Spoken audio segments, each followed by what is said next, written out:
രാഹുൽ മാങ്കൂട്ടത്തില് പാലക്കാട് നിയമസഭ പിന്നെ തെരഞ്ഞെടുപ്പില് അവിടെ മണ്ഡലത്തില് മത്സരിക്കും എന്നുള്ളത് ഉറപ്പാണ്.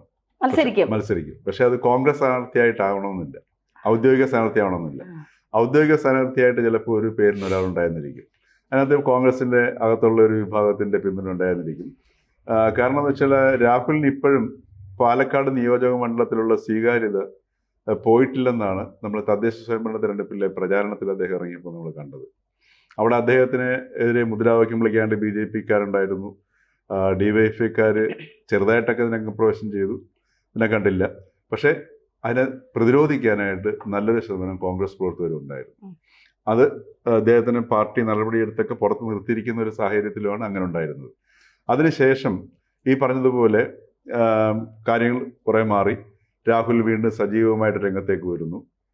കേരളത്തിൽ ഇപ്പം അങ്ങനെ പ്രത്യേകിച്ച് ഈ ക്ലീൻ ഇമേജ് എന്നൊരു സംഗതി ഇപ്പം ആർക്കുമില്ല. ആർക്കും ക്ലീൻ ഇമേജ് ഇല്ലാത്തൊരവസ്ഥയാണ്.